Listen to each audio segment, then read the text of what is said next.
Go ahead. Welcome, ladies, gentlemen, and esteemed others, to the Free Thought Blog's Podish-Sortacast. This week we have Great American Satan as something resembling a host.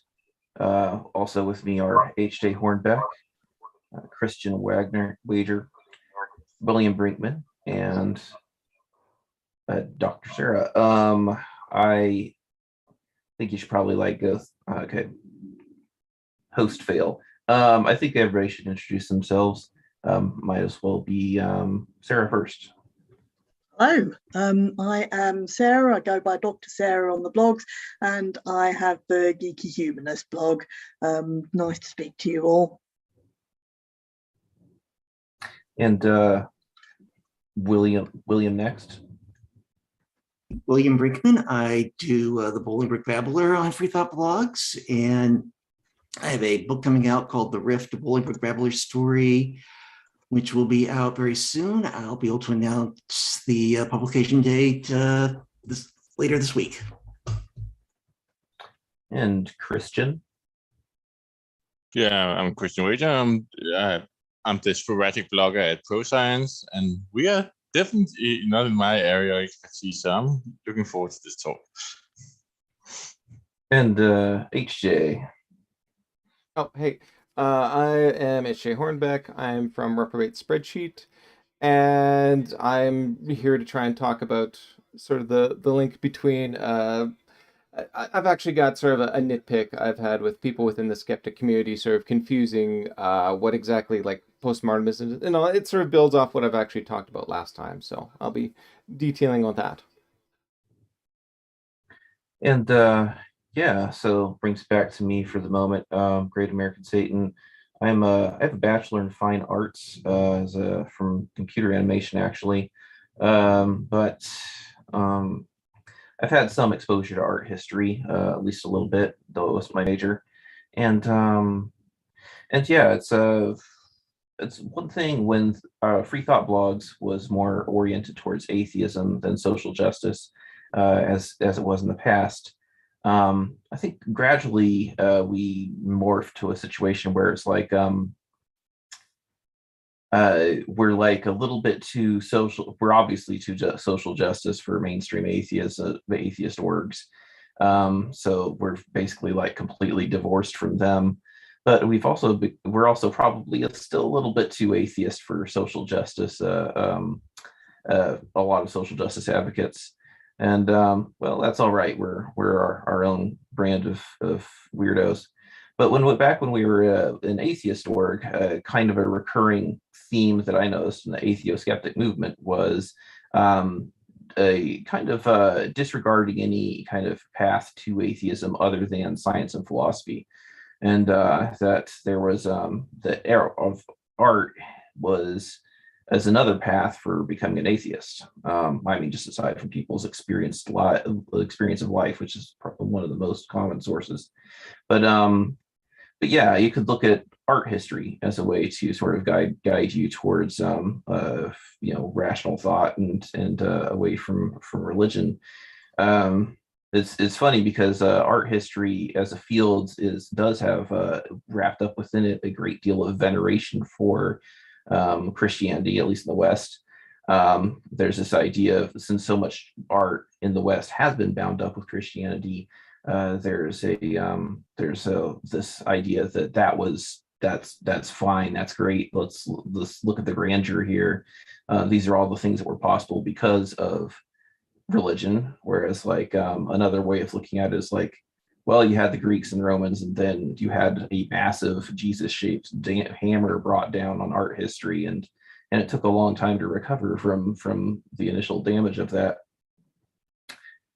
So anyway, that's a little bit off the topic now, though, because right now we're thinking about as our blog network has become more social justice oriented than atheism oriented. I think we'll be thinking about in what ways might we not be regarding art as important to the cause of social justice as much as we could be? How can it help aid the cause of social justice? and what kind of ramifications are there for the social justice lens being applied to art in general. And sounded like HJ had some thoughts also on postmodernism. Postmodernism, I actually don't remember. This is something I'm a little unclear on. Did the idea of postmodernism originate in the art, or did it originate in philosophy? My suspicion is yeah. it did originate in the art side of things, but it's kind of tough. I unfortunately did not do a ton of research to sort of figure out what exactly that constitutes. And what's more complicated too is there's not really sort of a lot of people saying, yes, I'm a postmodern artist. It's just sort of something which evolved out of it. And it's sort of a term which has been applied after the fact. So that makes it even more complicated itself. Based on what I know of the art scene itself, I suspect it came first.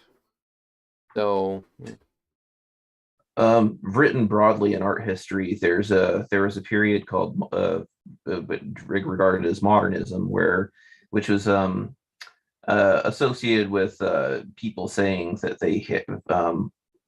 There was an idea that that history could progress forward towards something, that there was like a goal or a standard that could be reached in some way, and that different people had their own like sort of philosophies that they were going to espouse. It's like, oh, this is it. This is what art is now. Like, Cubists and so on. Like, I don't know, just modern. What else? I don't remember. There's various art movements where they were like, where there was definitely kind of an idealism associated with it, where they were saying like, this is how we want, this is how we could do things now to make it better. And then like postmodernism was getting into this idea that like actually there's multiple voices have validity, and maybe like it isn't all about like about kind of this is these ideals and whatnot. It's more about like perspective and asking questions and all this kind of stuff.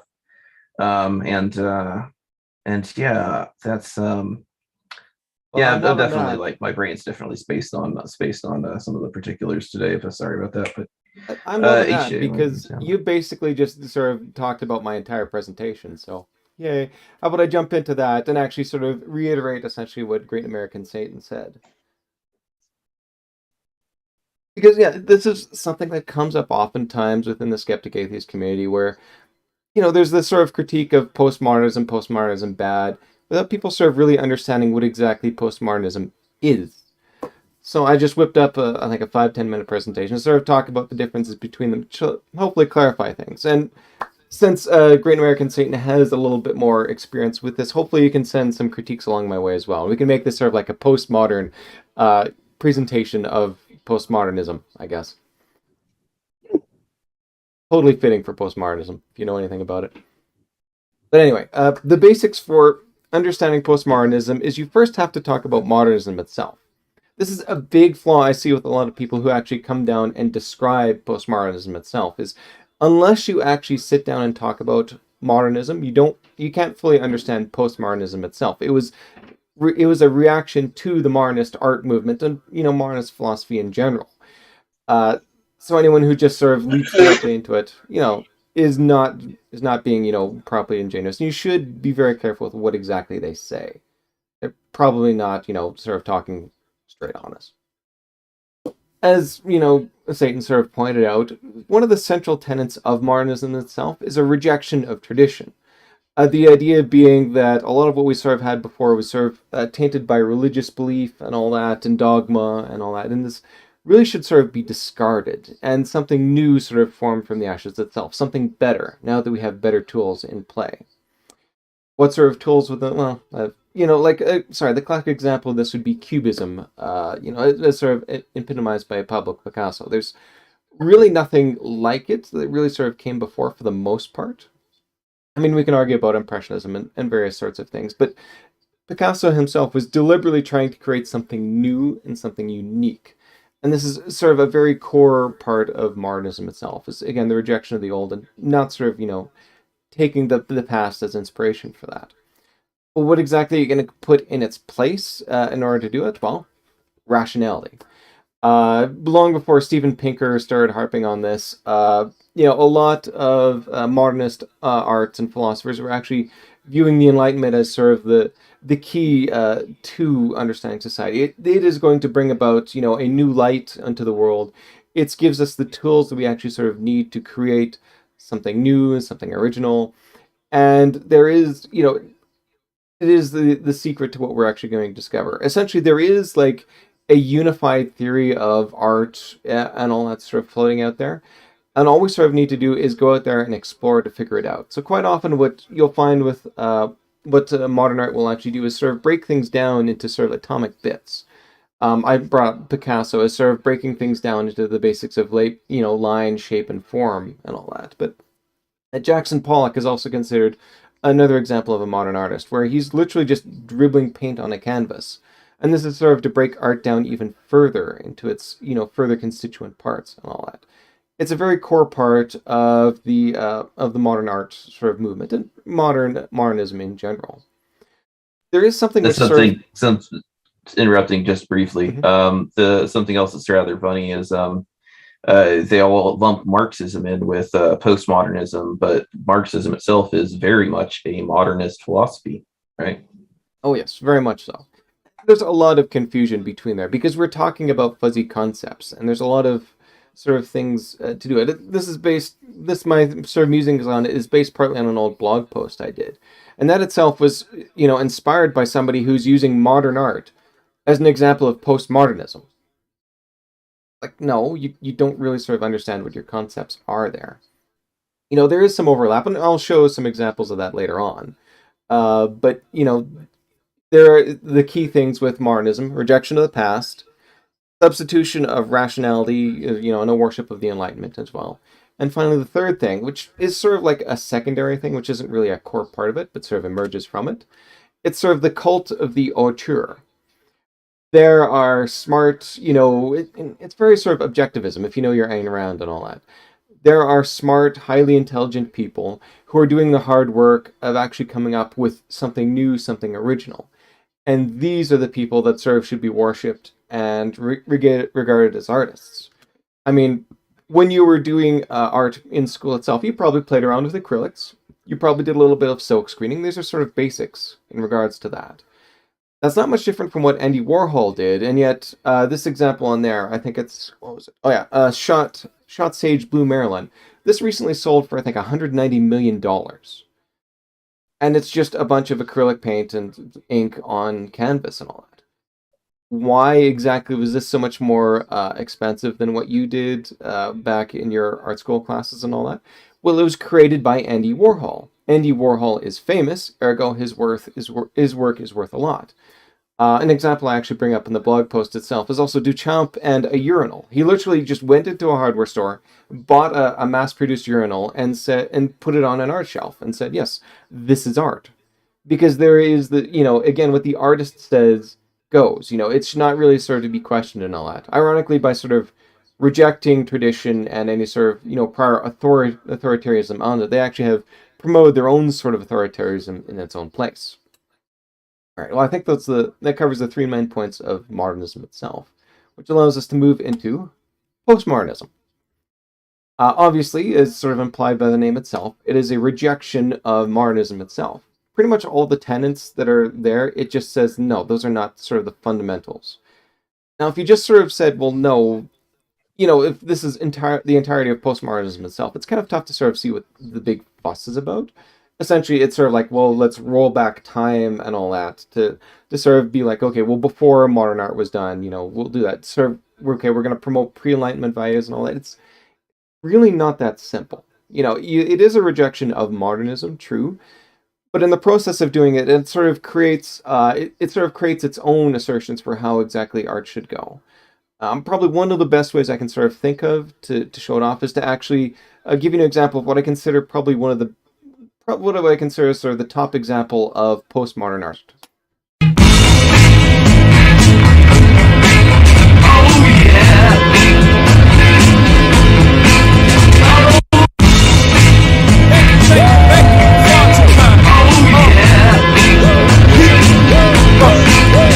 Can I get an encore? Do you want more?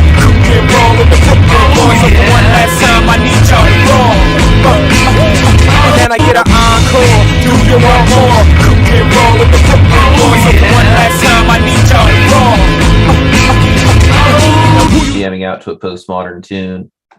Yeah, exactly. It's, and I mean, you can say what you want on it, and I'll get into that a little bit later. But to give you the background history on this, Jay-Z released the Black Album, I think in 2003, went on to wild success, made him multimillionaire, established him as, a go-to artist within hip-hop. To sort of encourage people to resample it and sort of spread it around, he actually released an a cappella version of the Black Album. A rather obscure DJ by the name of DJ Danger Mouse was listening to this in, I think, his New York apartment and all that. And was like, hey, it'd be kind of cool. I take the Black Album and I remix it with the Beatles' White Album. And I'll get something, kind of wild out of it.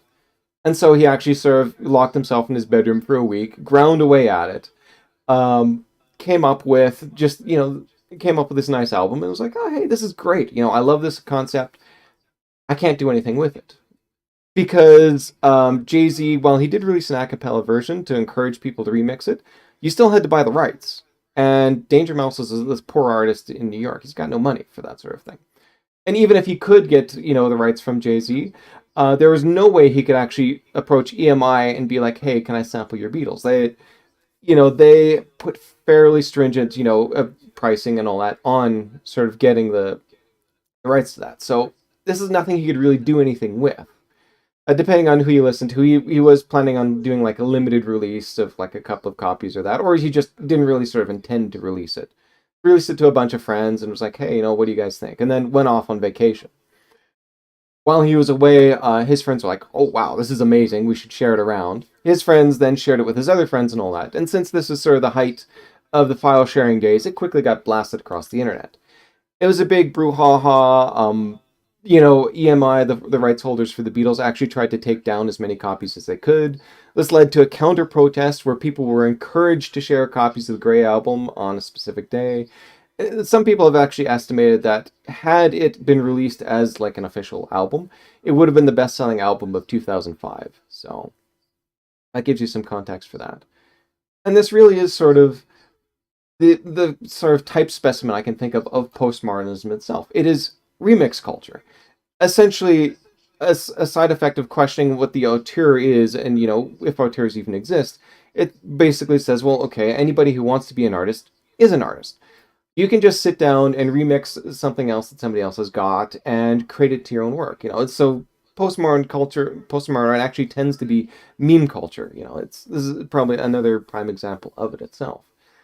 And this leads to all sorts of, odd sort of mashups and all that. There's a famous bit of architecture, which I talked about in the blog post, called, I think it's Poultry Number 1 or something like that in Britain, which is just a mashup of different architecture styles. And it sort of leads to something cool. Another example is actually from literature itself. Kurt Vonnegut is known as a postmodern author.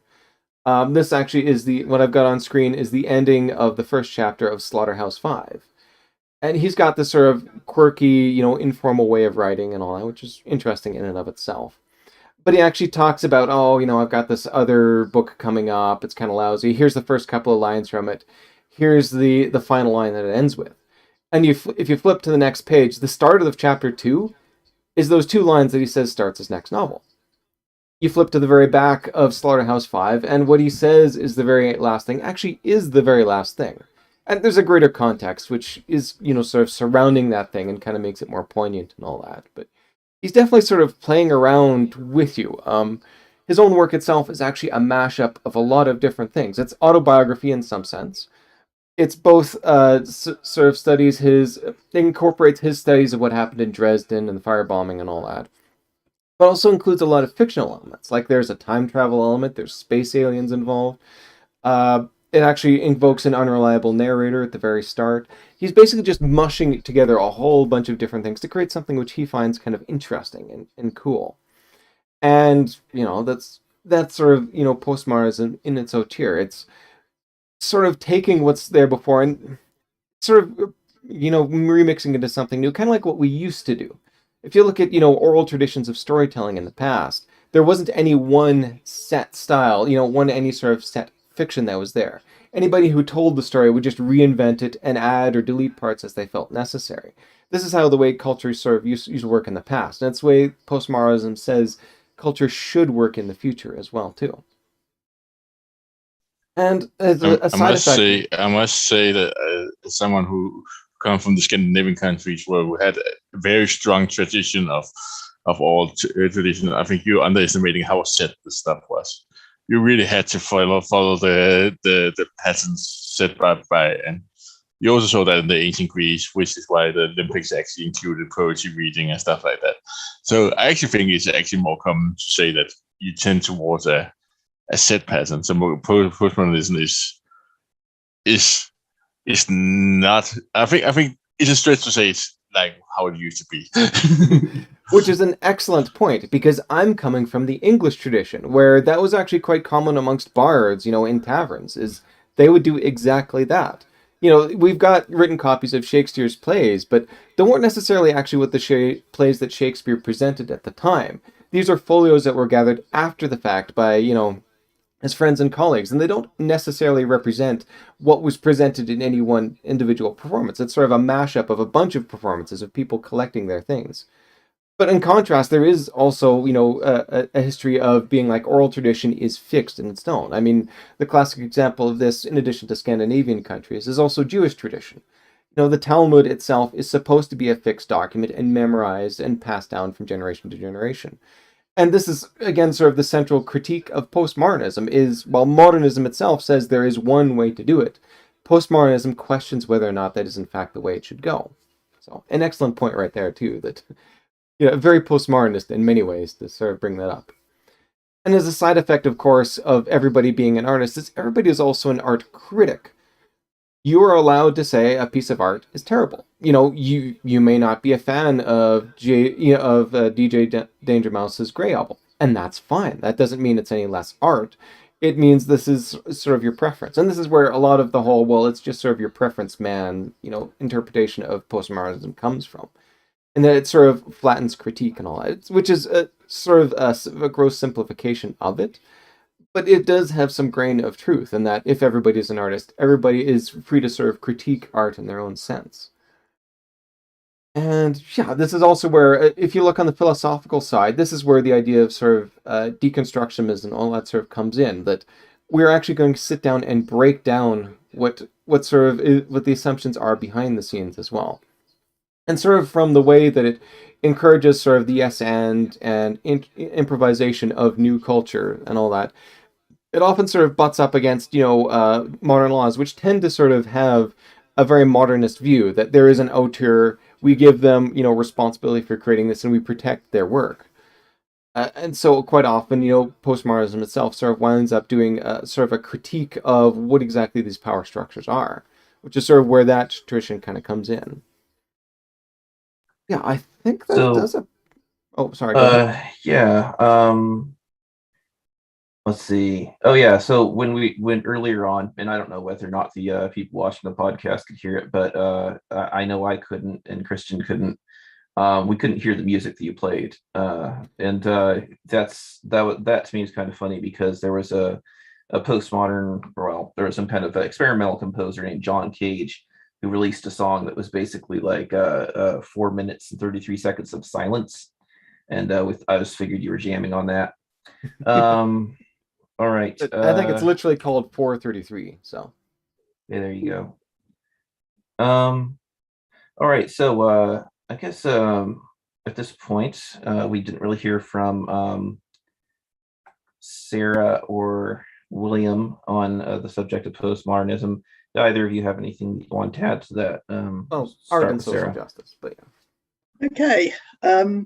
I know almost nothing about postmodernism, and I'm not trying a lot clearer on it, but sorry about that. I did not learn very much art at school.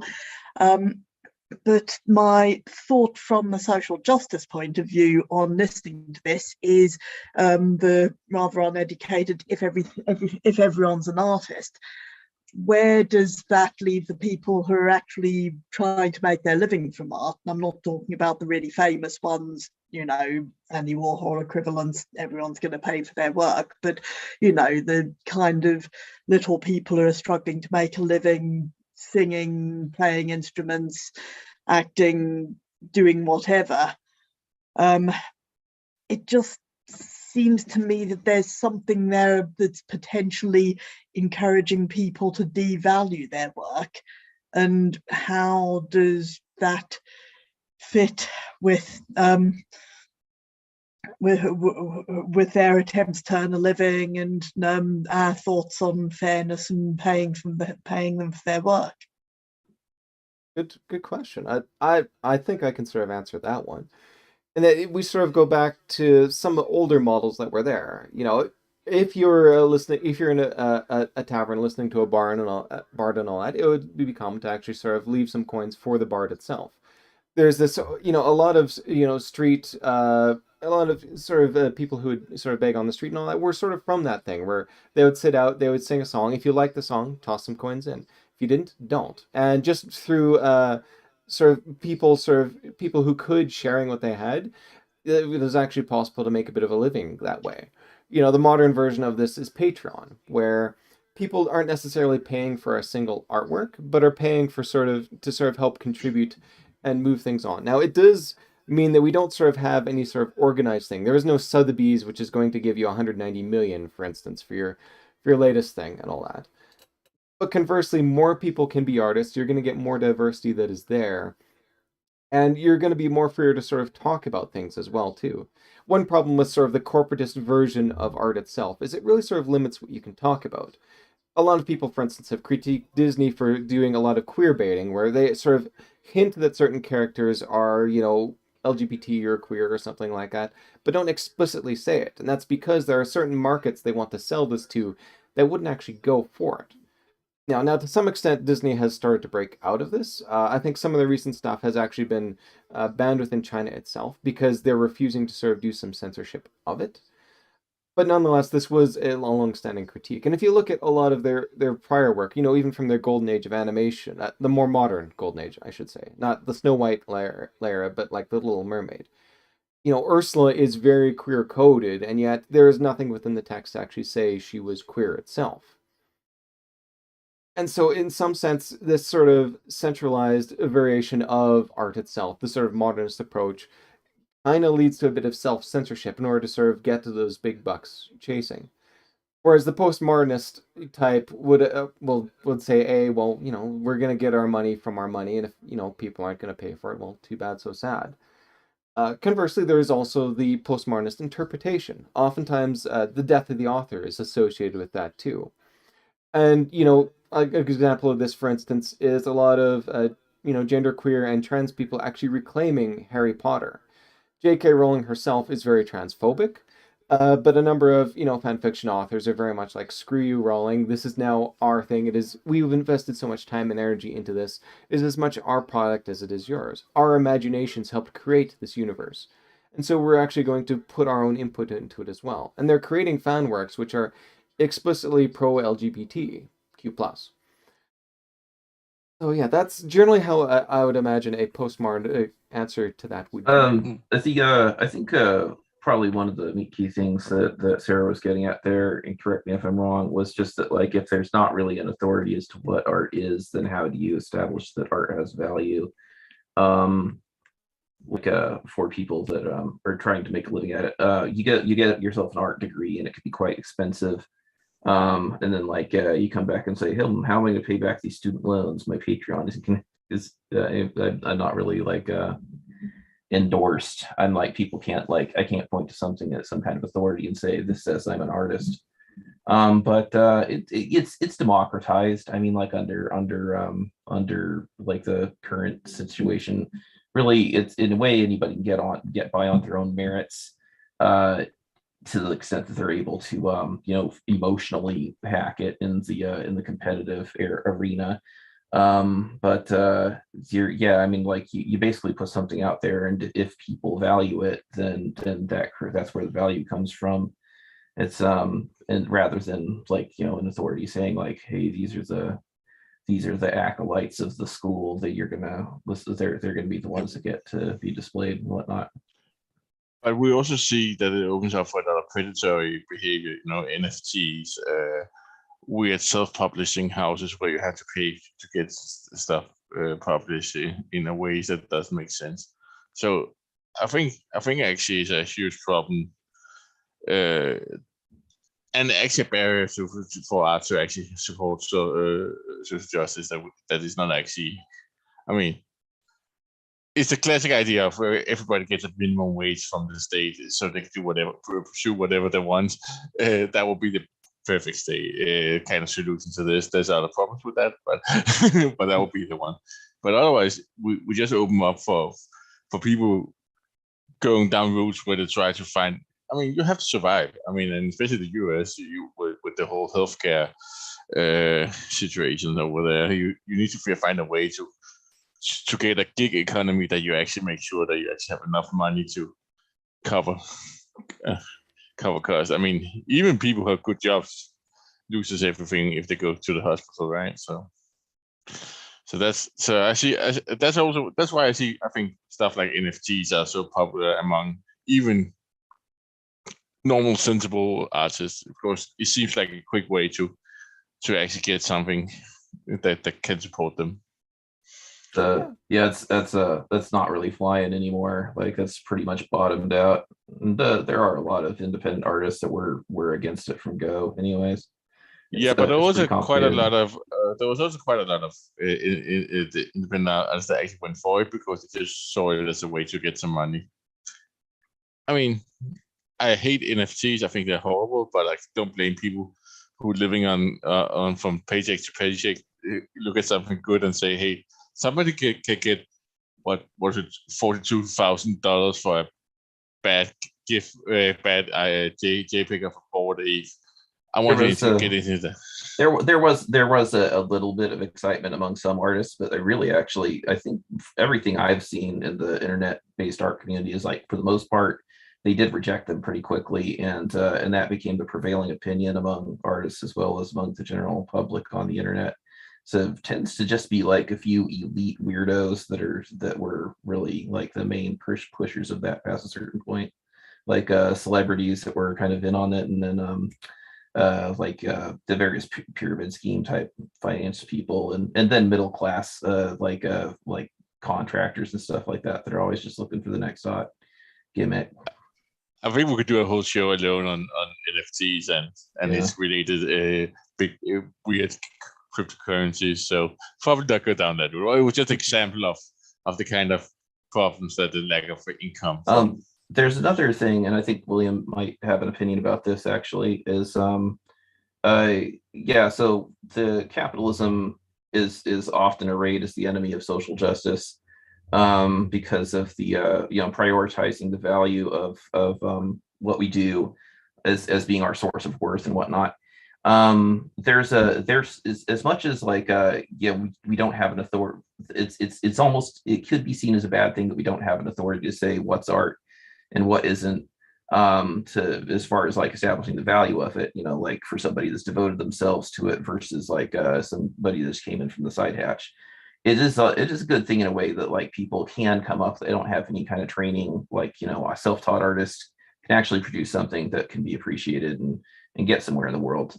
There's this band from Iceland called Kylan Mikla that didn't even know how to play instruments when they started, but they brought this like wild outsider thing to the table, and people really liked it. And since then, they've learned to play their instruments better. But book publishing as a field of art is, and actually just mainstream like gallery art, they're still pretty heavily influenced by this in relationship between academia and capitalism, where it's like there's the academic institutions and who gets the publishing deals with books and who gets to be displayed in galleries is strongly associated with who went to the schools that cost the most. So you got some people like that are trying to get stuff published in different ways now. And William Brinkman is doing a little self-publishing, right? Yes, like I mentioned at the beginning. So arguably this is like one of the peak times for self-publishing, because it really doesn't have to cost that much, unless, some people, they're like these hybrid printers, publishers that are really scams, but that's another time. But so basically you've got the traditionally published artists, where we have the gatekeepers, and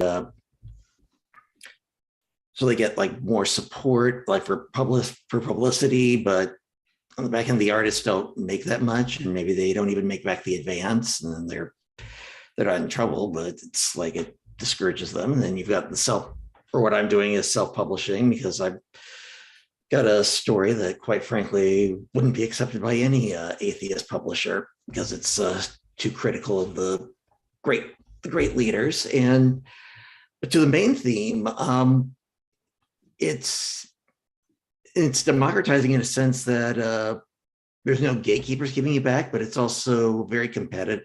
It's also very competitive, and ironically, in some ways, some authors, will strictly stick to themes and almost formula-like, and like books, in order to attract readers, like make it seem like, or make not seem like, but just saying, here's something safe. You like this artist, read my book, or read my whole series. And then there's the whole quickly build up a backlist, and so you can get people to start one, then they'll go through the other. And yeah, so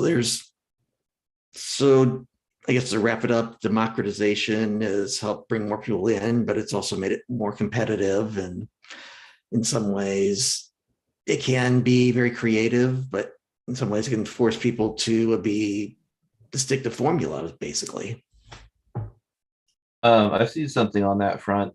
There's basically, if you notice the spam emails that you get, and if you're looking through your spam trap, if you look at like the various kind of robotic infiltrators on Amazon that gum up their search results, you'll see a lot of trend chasing. Like, it's like some scammer noticed something was hot, and then they, like, 47,000 scammers jump up to do the same thing. And self-publishing is like that too. Well, I mean, art is always going to have some amount of like trend chasing, just from people thinking like, wow, that looks cool, I'm part of the trend, basically.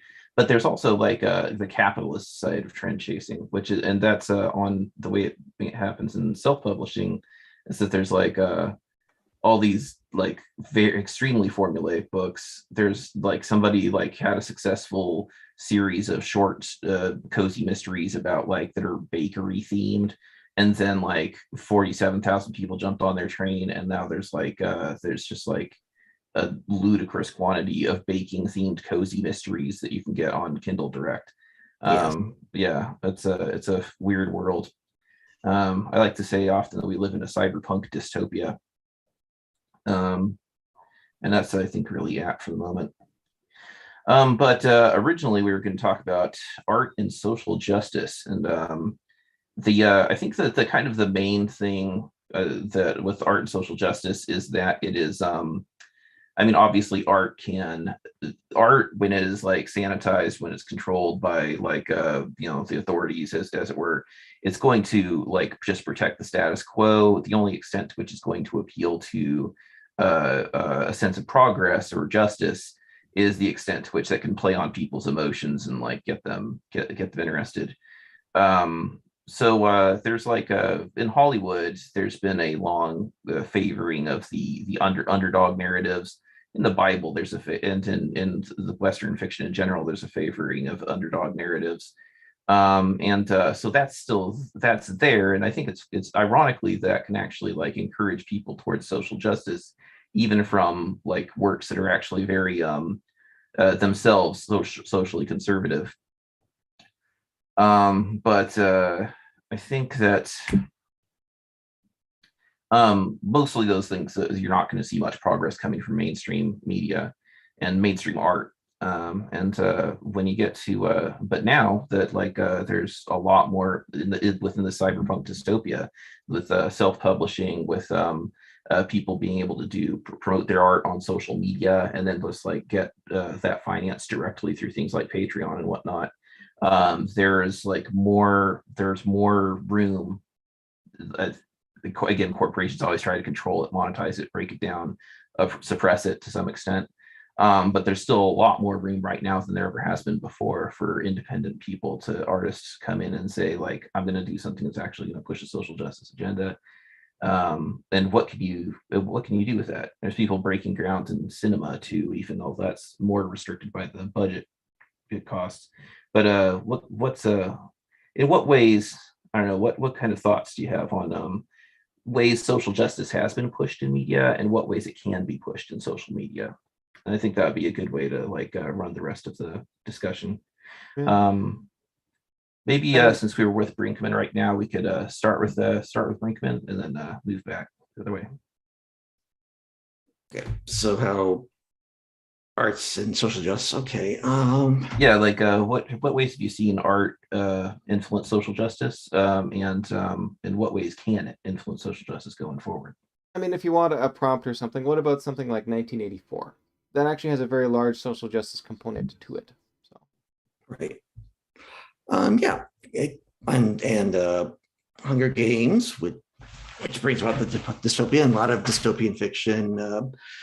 Can make people aware of how you can lose freedoms or control mechanisms, and then art can also inspire struggle. Like one thing we haven't mentioned is like the folk songs or music played during or songs sung during protests. I mean, it's not just spreading a message; it's also keeping people's spirits up. So I think that's a big way art can help, not like in keeping people's spirit up, and in other ways, like 1984, making people aware of how this applies to the real world. So that's my initial thought.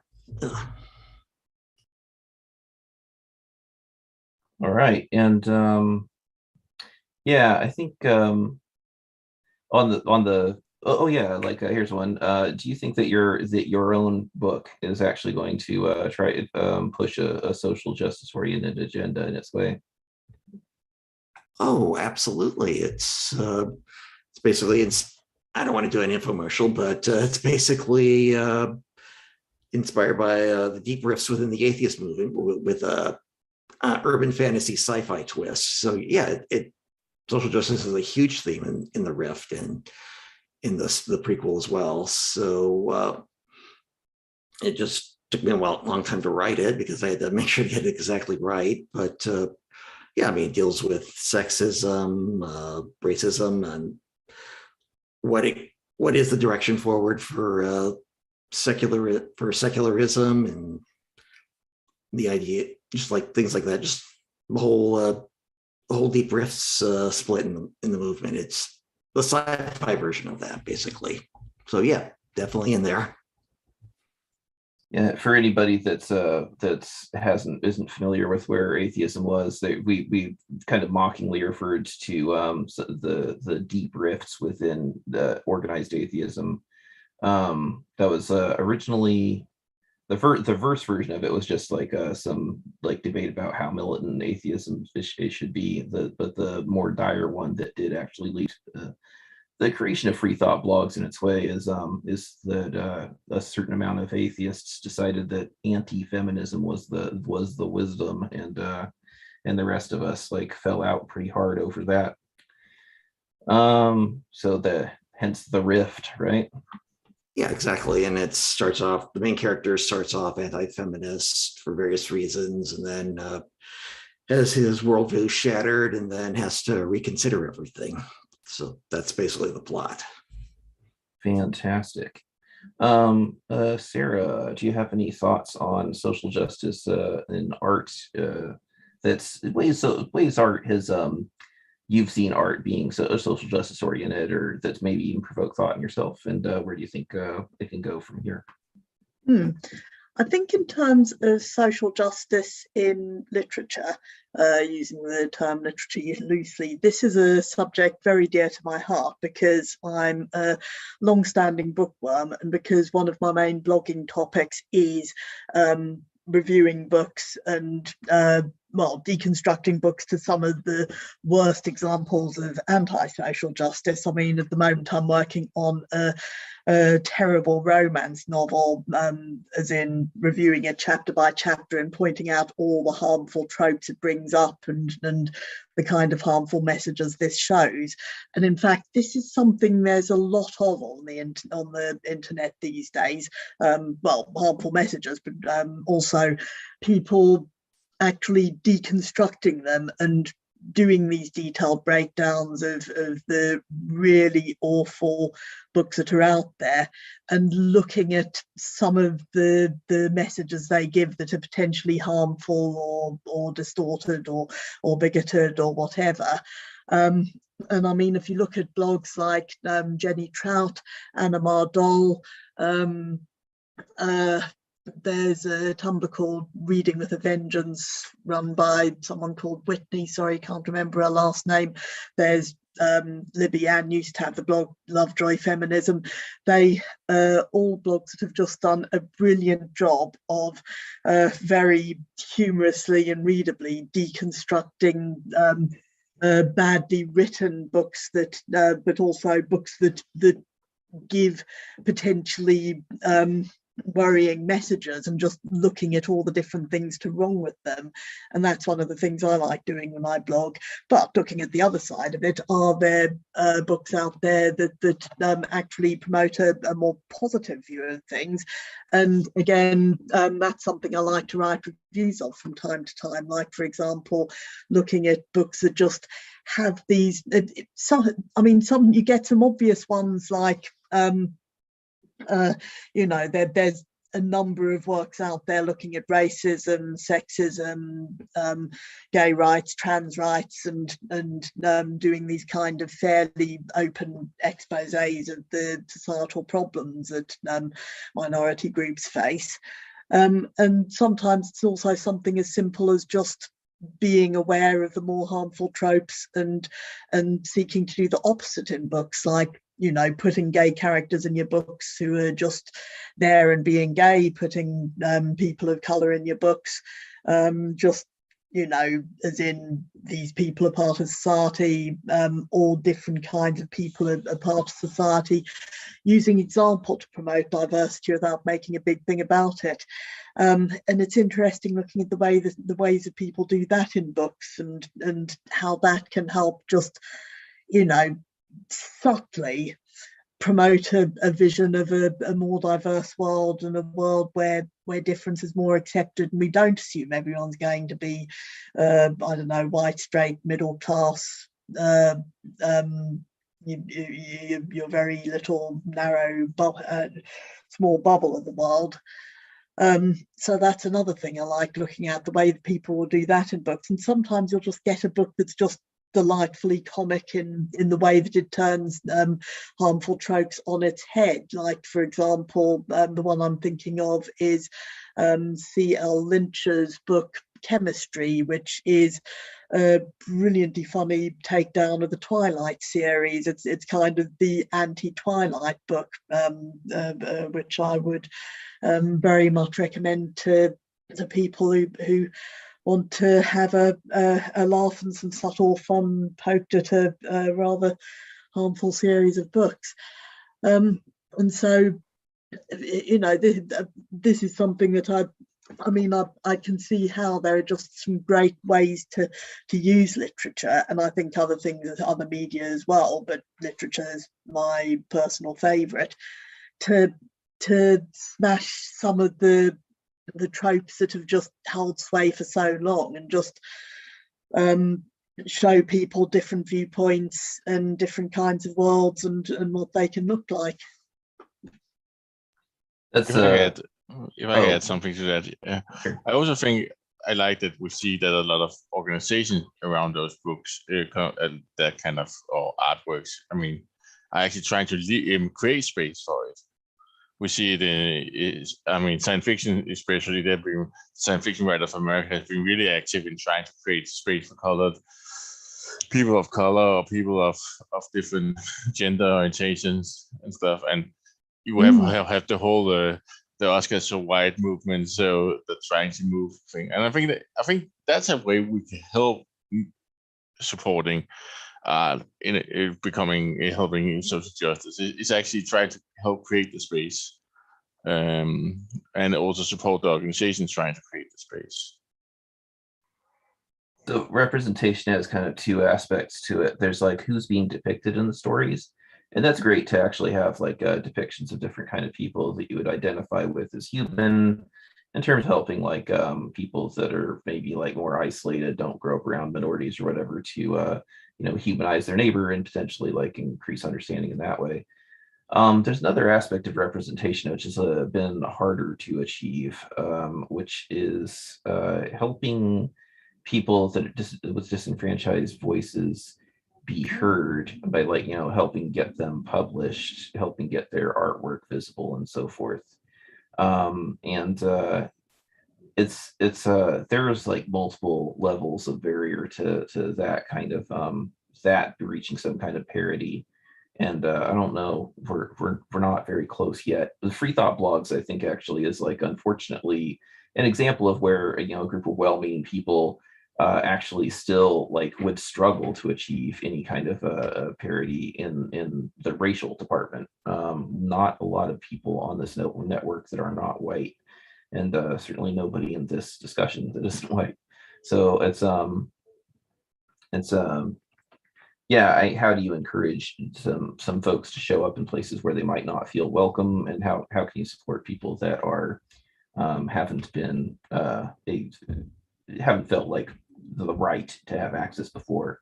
I've noticed that in my own life, I didn't really know how classism had affected me in my life until recently. I started to notice it very powerfully, which is when I'm in places like that where there's any kind of signs of prosperity or like even just middle class level like cleanliness, hygiene in the environment, stuff like that, I feel like I don't belong there. I feel like an outsider or an interloper, and it's like makes me feel like I'm going to get caught or busted or something like that. I feel like I shouldn't be around, and I feel like just for somebody that's like, I imagine for somebody if it's like Black or Indigenous in the United States or whatever, they might, if they see a room that's full of white people, they might feel like I don't have a place at this table. I wouldn't even want to say hello to ask about it. And how do you help people get over that as well as like help encourage them to stay when they do actually show up? Don't know. Christian, do you have any thoughts on that?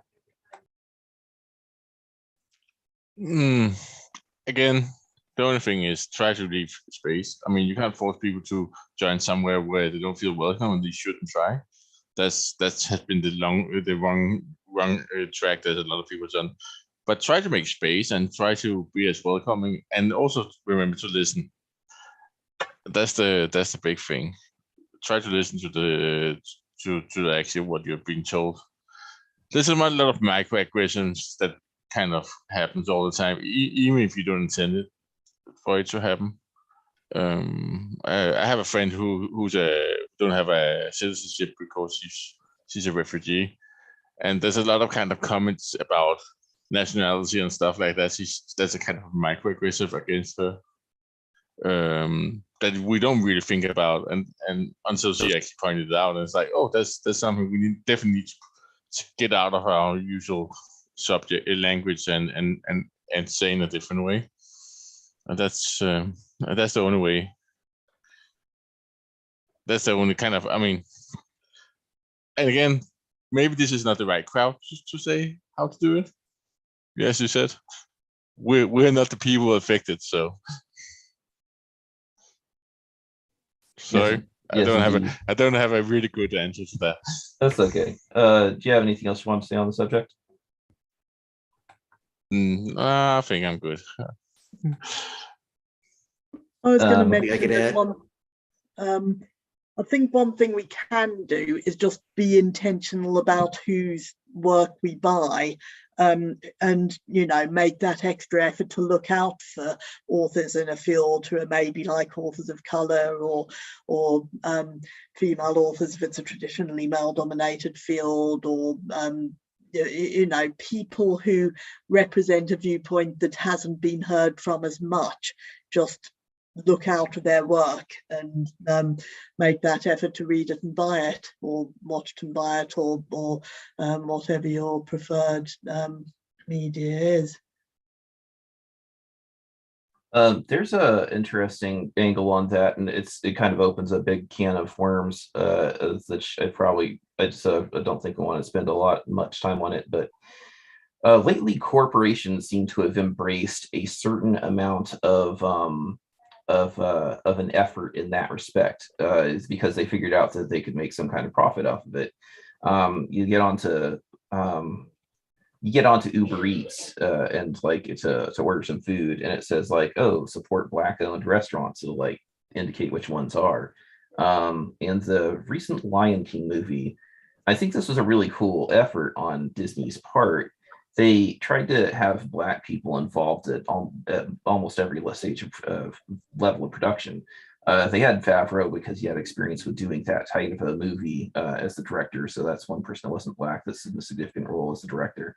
But almost everybody else that was involved in the process, they tried to get Black people involved as the voice actors and as creators. Well, I mean, there's some ways in which that movie looks kind of dashed off and rather poor quality. So I don't feel like they were really, it doesn't feel like a genuine effort when you get all these people involved and then you end up not supporting the product where it actually can be as good of quality as it could be. And then it ends up making diversity moves, the promotion of diversity look bad. So I'm like, corporations can figure out how to do anything wrong, but